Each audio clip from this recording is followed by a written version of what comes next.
अस्सलामु अलैकुम वरहमतुल्लाहि वबरकातुहू। रब्बि इश्रह ली सदरी व यस्सिर ली अमरी वहलुल उक़दतम मिन लिसानी यफ़क़हू क़ौली। Hope you will be fine students. आज का हमारा टॉपिक है केमिकल रिएक्शंस और टाइप्स ऑफ केमिकल रिएक्शंस पढ़ने आज हमने कि केमिकल रिएक्शंस की टाइप्स कितनी होती हैं।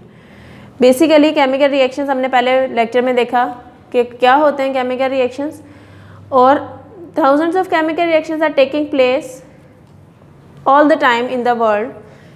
They are classified into different types. Here we will discuss their two types. कौन कौन सी टाइप्स हैं इसकी, एडिशन रिएक्शंस और कौन सी हैं डीकम्पोजिशन रिएक्शंस। तो सबसे पहले हमने देखने हैं आज के एडिशन रिएक्शंस क्या होते हैं। The chemical combination of two or more substance to form one compound is called addition reaction. Addition का मतलब ही क्या होता है, प्लस होना, ऐड होना चीज़ों का। तो केमिकल कम्बिनेशन दो या दो से ज़्यादा केमिकल सब्सटेंसेस का टू फॉर्म वन कंपाउंड। दो ऐसे, ये देखें, दो कंपाउंड्स आपस में मिले हैं, दो एलिमेंट्स आपस में मिले हैं और एक न्यू कंपाउंड बना दिया उन्होंने। तो एडिशन होना, the chemical combination of two or more substance to form one compound is called addition reaction. यहाँ एक इक्वेशन लिखी हुई है हमने कि H2 और O2 आपस में मिलते हैं, क्या बनाते हैं, एक न्यू सब्सटेंस बनाते हैं, H2O कंपाउंड बना देते हैं।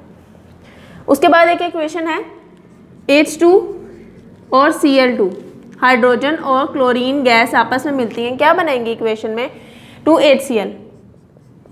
ये HCl एक न्यू सब्सटेंस है, किससे मिलके बना, हाइड्रोजन गैस और Cl2 गैस से।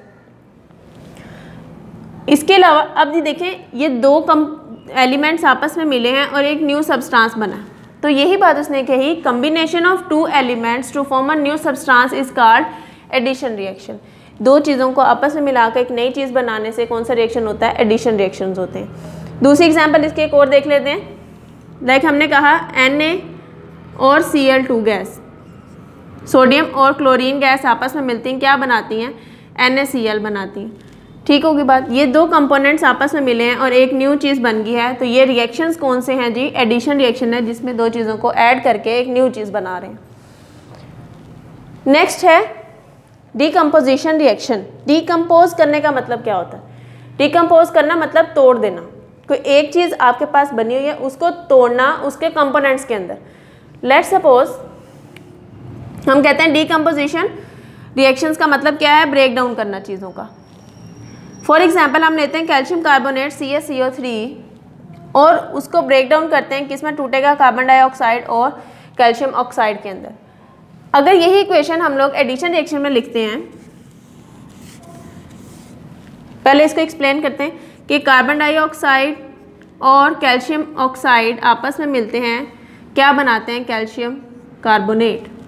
ये कौन सा रिएक्शन हुआ, एडिशन रिएक्शन, जिसमें दो का कॉम्बिनेशन मिलके एक नई चीज़ बनी है। अब बात करनी है किसकी, डीकम्पोजिशन रिएक्शन की। डीकम्पोज करना मतलब इस चीज़ को हमने ब्रेक डाउन कर देना, तोड़ देना। आपने क्या लिया, यही कैल्शियम कार्बोनेट उठाया है, इसको हीट प्रोवाइड की, हीट देने से ये कन्वर्ट हो गया कैल्शियम कार्बन डाइऑक्साइड में और कैल्शियम ऑक्साइड के अंदर। मतलब अपने उन्हीं कंपोनेंट्स के अंदर जिनसे ये मिलके बना था, उन्हीं कंपोनेंट्स के अंदर ये दोबारा से ब्रेक डाउन हो गई इसकी। तो ये रिएक्शंस कौन से होते हैं, डीकम्पोजिशन रिएक्शंस।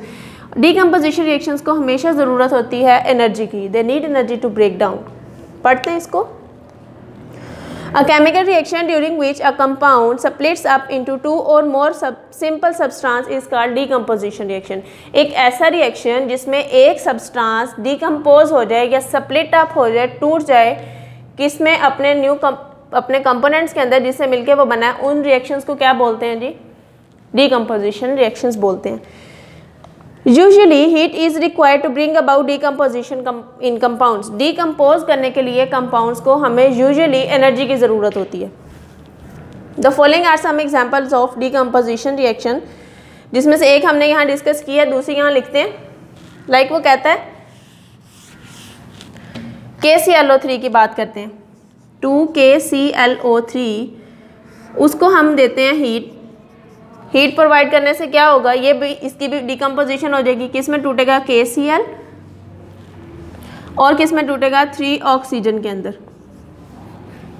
ये एक कंपोनेंट हीट गेन करने के बाद अपने उन्हीं रिएक्टेंट्स के अंदर कन्वर्ट हो गया, मतलब स्प्लिट अप हो गया है, और इन रिएक्शंस को हम क्या बोलते हैं बेटे? डीकम्पोजिशन रिएक्शंस बोलते हैं। Decomposition reactions always need energy, हर दफ़ा डीकम्पोज करने के लिए हमें एनर्जी देने की ज़रूरत होती है। अब है आगे energy changes in chemical reactions, कि केमिकल रिएक्शंस में एनर्जी चेंजेस कैसे आते हैं। In order to know about the nature of chemical change in various reactions we need to know about the change in energy of the substance, कि chemical reactions में changes किस तरीके से आते हैं, हमें ये पता होना चाहिए कि सब्सटेंस में एनर्जी चेंजेस कैसे आते हैं। The energy of a substance is a particular amount of energy due to which the structure of the substance remains stable. वो कहते हैं सब्सटेंस की एनर्जी जो है वो बेसिकली वो पर्टिकुलर सब्सटेंस है, वो पर्टिकुलर चीज़ है जो कि किसी भी सब्सटेंस को स्टेबल रखने में हेल्प करती है। ठीक होगी बात। A substance undergoes a chemical change or a chemical reaction when its energy is change, जब उसकी एनर्जी चेंज होती है तभी वो कोई चीज़, जैसे यहाँ पे अभी हमने देखा यहाँ पे इसकी एनर्जी चेंज हुई है, इसने हीट को गेन किया। ठीक होगी बात। यहाँ हीट को गेन कर रहा है तभी डिकम्पोज हो रहा है, तो उसने कहा एनर्जी चेंजेस भी आते हैं रिएक्शंस के अंदर। The change in energy of a substance take place by absorbing or releasing heat or light. Heat और light भी form of energy है ना। तो वो क्या कहता है कि change in energy कैसे आता है? Take place by absorbing or releasing heat or light. By absorbing heat or light, एक रिएक्शन में पढ़ ली हमने कि ये absorb करता है हीट को और क्या करता है? डिकम्पोज हो जाता है। ठीक होगी बात। अब क्या कह रहा है? On the basis of changes in energy, basis of change in energy एक केमिकल रिएक्शंस को हम कितने हिस्सों में डिवाइड करते हैं? 2 टाइप्स में डिवाइड करते हैं। कौन कौन सी हैं जी? एक्सोथर्मिक रिएक्शंस और एंडोथर्मिक रिएक्शंस,